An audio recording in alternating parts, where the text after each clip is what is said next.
Bom, então, retomando aqui agora, eu vou fazer 3 aulas hoje já, tá? Porque eu não consegui fazer a aula nos dias anteriores por causa da minha câmera, tá? Inclusive, eu vou baixar mais aqui para ver se eu consigo pegar e fica melhor aqui a imagem, tá? Que ela tá um pouquinho apagada, a imagem aqui da data, tá?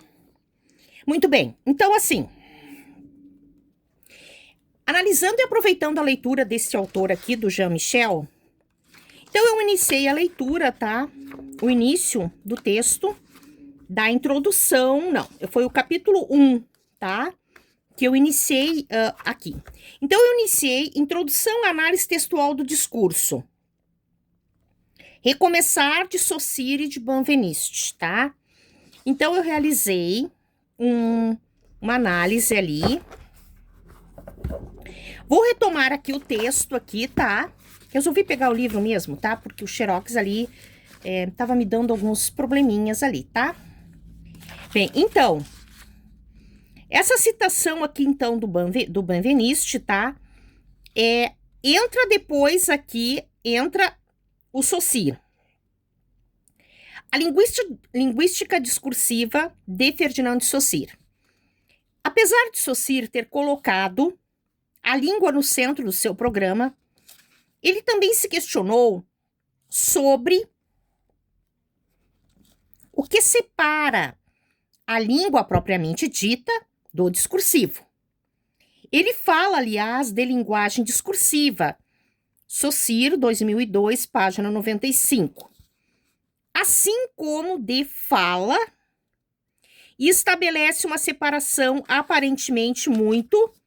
Isso é o Jean-Michel Adam que está organizando esse trabalho aqui, tá? No livro, no trabalho que ele realizou, tá? Bem, então, a palavra última ali é aparentemente muito nítida. Entre os signos, palavras e frases. Ó, signos, palavras e frases, tá?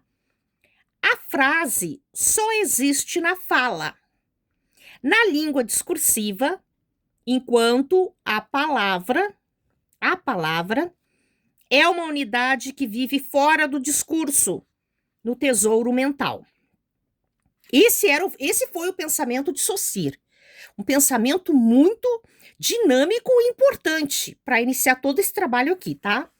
Bem, então agora, o Adam, ele traz aqui uma nota, tá? Ele vai trazer aqui uma nota do Saussure, tá? Então ele coloca aqui. Nota sobre o discurso, ó. A língua é criada unicamente com vistas ao discurso. Mas o que separa o discurso da língua, ou o que, em certo momento, permite dizer que a língua, o que, né? Ele está questionando, permite dizer que a língua entra em ação como discurso, tá? Bem, conceitos variados estão prontos na língua. Quer dizer, revestidos de uma forma linguística, tal como boi, lago, vermelho, triste, 5, achar, ver. 1, 2, 3, 4, 5, 6, 7. 7 palavras aqui, tá? Em que momento ou em virtude de que operação, de que jogo que se estabelece entre eles, em que condições esses conceitos formarão o discurso? Porque lá, quando eu expliquei a questão do Saussure, qualquer uma dessas palavras em si, elas trazem um conceito geral, tá? Mas em que condições esses conceitos formarão o discurso? Daí a evolução da palavra para a frase. A sucessão dessas palavras, por mais rica que seja pela ideia que evoca, não indicará jamais a um indivíduo humano, né, que o outro indivíduo humano, ao pronunciá-las, queira significar-lhe alguma coisa. O que se faz necessário para que tenhamos a ideia de que alguém quer significar alguma coisa? Ó, o que se faz necessário, tá? Usando termos que estão à disposição na língua. Então, significar alguma coisa tornou-se algo muito, assim, adquiriu um nível de exigência muito grande, tá? Por quê? Porque hoje as pessoas têm uma facilidade muito maior de, vamos dizer assim, juntar palavras e formar frases de efeito. As pessoas têm hoje uma facilidade muito grande de realizar isso, mas não é isso que compõe, não é? Não é isso que vai formar o discurso em análise textual. Então, a sucessão dessas palavras, por mais rica que seja pela ideia que evoca, não indicará jamais ao indivíduo humano que outro indivíduo humano, ao pronunciá-las, queira significar-lhe alguma coisa. O que se faz necessário para que tenhamos a ideia de que alguém quer significar alguma coisa, usando termos que estão à disposição na língua?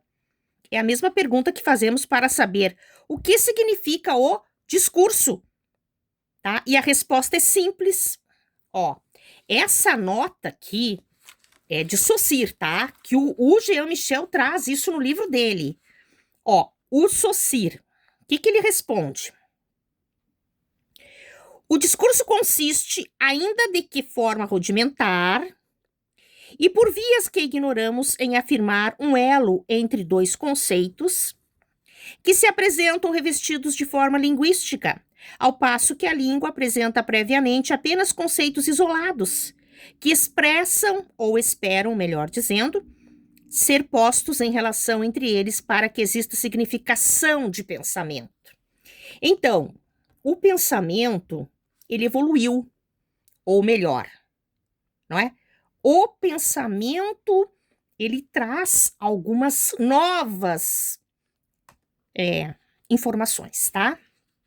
Bem, mas isso não é o Saussure que está, eu estou acrescentando isso, tá? Então, esse trabalho aqui é de Saussure, tá?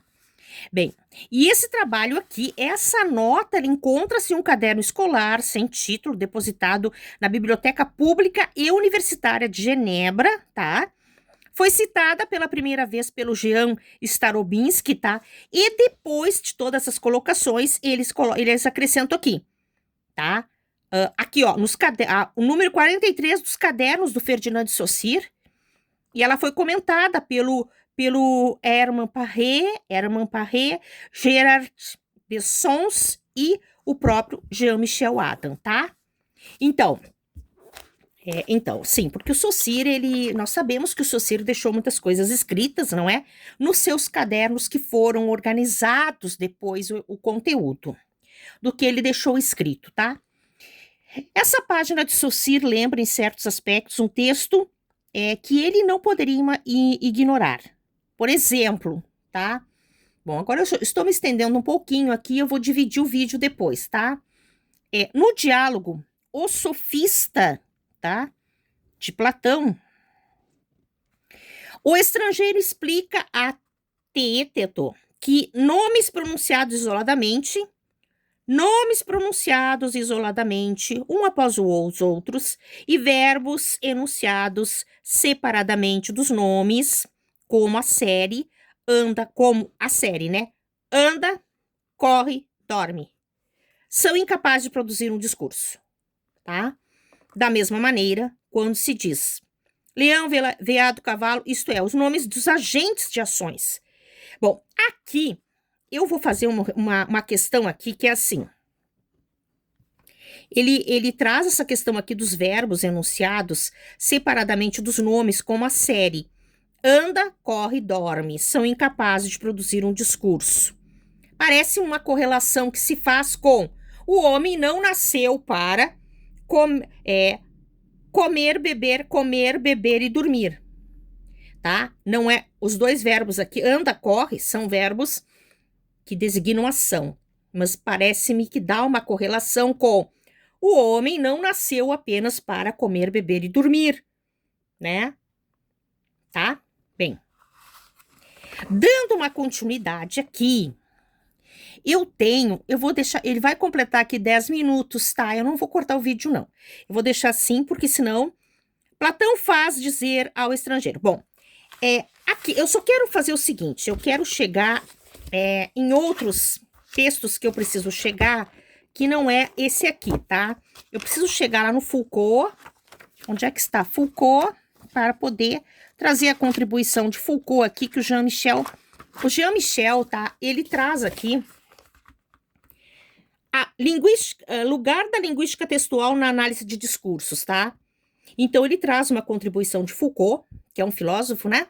E que diz: trata-se aqui não de neutralizar o discurso, de fazer com que seja signo de outra coisa, nem de atravessar sua espessura para encontrar o que permanece silenciosamente aquém dele. Trata-se, pelo contrário, de mantê-lo na sua consistência, de fazê-lo surgir na complexidade que lhe é própria. Foucault, 1969, página 65. Desde seu surgimento nos anos de 1950, a análise do discurso e a linguística textual desenvolveram-se de modo autônomo, tá? Uma análise de discurso emancipada da análise do discurso francesa, porque a gente sabe que a análise do discurso nasceu na França, ou pelo menos iniciou, tá? Mas temos aqui, então, algumas outras contribuições. Eu não vou poder ler um pouco aqui mais especificamente do Michel Foucault, porque eu quero chegar no Michel Peixot, tá? Aqui.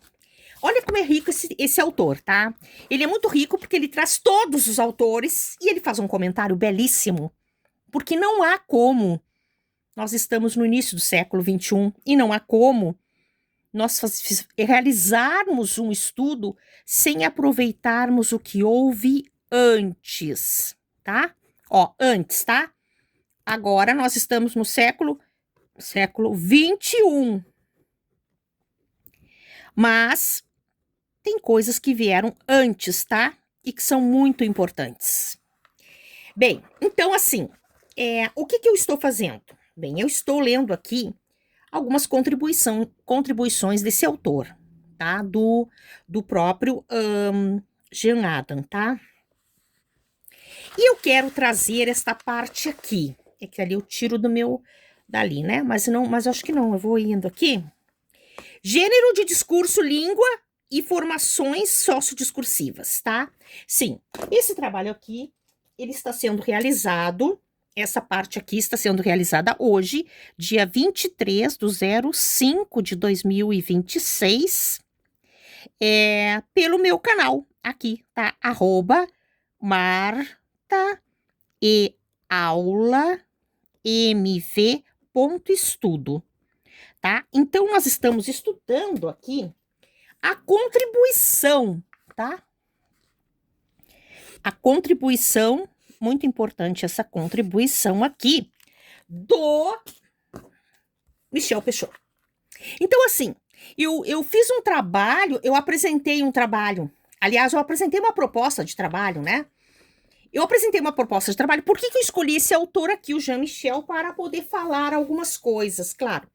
É que a gente, assim, hoje, atualmente, tende a haver, assim, uma modernidade muito grande das pessoas para conseguir acompanhar uma proposta de trabalho. E essa proposta de trabalho, ela tem muitas vezes uma dimensão maior do que as pessoas que estão na parte mais, na continuação do trabalho, tá? Vamos dizer assim. E muitas vezes não tem como acompanhar uma proposta nova, um trabalho que ele é um trabalho muito, vamos dizer assim, que tem um objetivo de avançar nos estudos da linguística, da análise do texto, da análise do discurso, ok? Gêneros de discurso, língua e formações sociodiscursivas.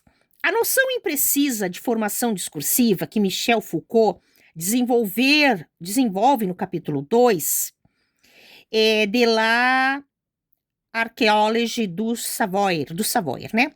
Bom, aqui eu tenho uma palavra, uma expressão em francês, tá? 1969, não vou me deter nisso porque eu tenho que ir adiante. Foi redefinida por Michel Peixot em 1990, página 1448, que fez dela um conceito importante da escola francesa de análise do discurso. As formações discursivas Determina o que pode e deve ser dito, articulado sob a forma de um discurso público, de um sermão, de um panfleto, desculpa, sermão, panfleto, de uma exposição, de um programa, enfim. A partir de uma dada posição em uma determinada conjuntura, o ponto essencial aqui é que não se trata somente da natureza das palavras usadas, mas, sobretudo, das construções nas quais essas palavras se combinam, na medida em que elas determinam a significação que assumem essas palavras. As palavras mudam de sentido segundo as posições defendidas por aqueles que as usam. As palavras mudam de sentido passando de uma formação discursiva para outra. Isso é Michel Peixoto e isso é fantástico. Por quê? Porque eu fui analisar estes autores aqui e tem muita coisa para apresentar. Há muito trabalho que se fazer na área da linguística, ok? Bem, mas eu vou apenas deixar aqui para vocês, tá? Que não posso ir além, porque eu tenho outra atividade para realizar com este trabalho que eu acabei de ler, tá? Ao falar de discurso público, sermão, panfleto, exposição, programa, Peixoto enumera uma lista de gêneros. Bom, e por falar em gêneros, tá? Eu trouxe aqui uma contribuição prática do texto que eu li. Tem que ler um pouquinho rápido, porque senão eu vou demorar muito tempo, tá? Vamos a ele?